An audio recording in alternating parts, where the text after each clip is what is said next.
본문은 예수께서 갈릴리에 주둔하고 있던 한 로마 장교의 하인을 고친 기록입니다. 저는 이 이야기를 읽으면서 참 의아했던 부분이 있었습니다. 당시 온 천하를 지배하고 있던 나라는 로마였고 가버나움에서 로마의 백부장은 사실상 가장 힘있는 실세라고 봐도 틀리지 않습니다. 그런데 오늘 본문에 등장하는 장교는 일반적인 예상을 뒤엎습니다. 우리가 영화에서 접하는 로마 장교는 보통은 피도 눈물도 없는 사람으로 묘사되지 않습니까? 그런데 본문에 등장한 백부장은 자기 종의 병을 고치겠다고 동분서주하고 있는 모습으로 묘사되고 있습니다. 여러분, 자녀가 아픈 게 아닙니다. 수하에 있던 군사도 아닙니다. 종입니다. 로마가 세계를 지배할 당시 로마 장교의 하인이었다면 아마 전쟁 포로였을 가능성이 높습니다. 그렇다면 하인이 아닌 노예였을 가능성이 크죠. 설령 그가 전쟁 포로나 노예가 아니었다고 해도 당시 종은 집에서 기르는 가축 수준이었고 그냥 사고 파는 물건이었습니다. 때문에 종이 중풍에 걸렸다는 것은 주인의 관심거리가 될 수 없었습니다. 종들도 자신이 많이 아프다 싶으면 치료를 기대하지 않았습니다. 치료 비용보다는 다른 노예를 사는 것이 더 저렴했기 때문입니다. 노예 한 명을 10만 원이면 살 수 있는데 치료비가 20만 원 들면 그 노예는 폐기 처분하는 게 맞죠. 노예는 쓰고 버리는 소모품이지 고쳐 쓰는 연구제품이 아니기 때문입니다. 더더군다나 본문의 하인이라는 말에 파이스라는 헬라어 단어를 사용했습니다. 남자 노예 중에서도 소년을 가리킬 때 사용한 단어입니다. 아이들은 노동력이 안 되니까 어른 노예의 반값입니다. 아마도 백부장의 종은 나이가 그다지 많지 않았던 것 같아요. 바로 이런 세계관 속에서 살아가던 시대에 백부장의 종을 살리기 위해서 패전국가에 속한 사람을 찾아가서 통사정을 하는 것도 말처럼 쉬운 일은 아닙니다. 한번 상식적으로 생각해 보세요. 정복국가의 권세 있는 관리가 패전국가의 예수라는 청년을 찾아가서 정중히 부탁을 한다? 한참 부자연스럽지 않습니까? 백부장의 위치라면 상징성을 지니고 있었기 때문에 행동 하나하나에도 메시지가 담기는 법입니다. 그런데 로마의 백부장이 자기들에게 짓밟힌 민족의 청년 예수에게 굽신굽신하며 도움을 요청하는 것도 어떻게 보면 그의 체면이나 위신에 전혀 어울리지 않는 행동입니다. 그렇다면 오늘 본문에 등장하는 백부장의 행동은 권위도 체면도 다 내려놓았다는 말입니다. 그것도 나와 관계된 가족이 아닌 노예 하나를 살리기 위해서요. 백부장이 그런 행동을 할 수 있었다는 말은 그 속에 사람을 사랑하는 따뜻함이 있었다는 말입니다.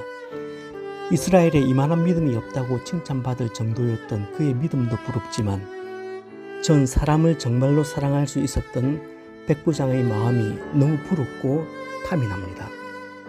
예수님을 향한 백부장의 믿음은 사람을 향한 사랑으로 연결되고 있습니다. 무형의 믿음은 반드시 유형으로 드러나야 합니다.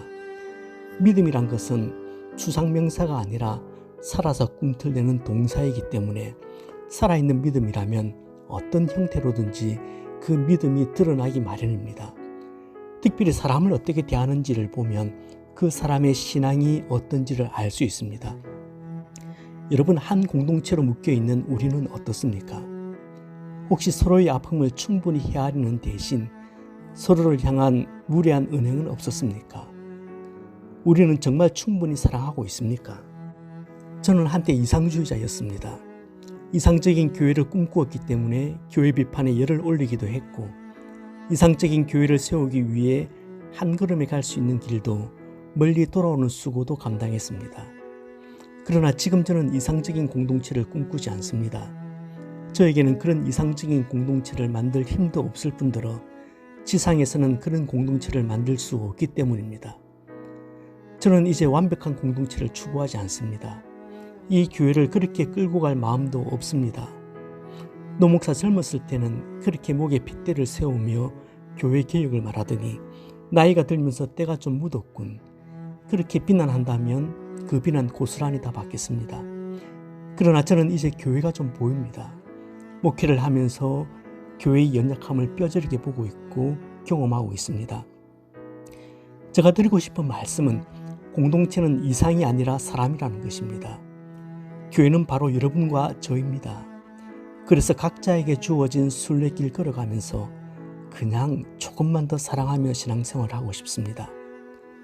사랑하는 사람들이 있기 때문에 교회 가고 싶고, 함께 일하면 재미가 있어서 한 번이라도 더 봉사하고 싶고, 멀리 있는 친형제보다 살갑게 교제하는 사람들이 있기 때문에 구역 모임에 가고 싶은 그런 교회가 되었으면 참 좋겠습니다.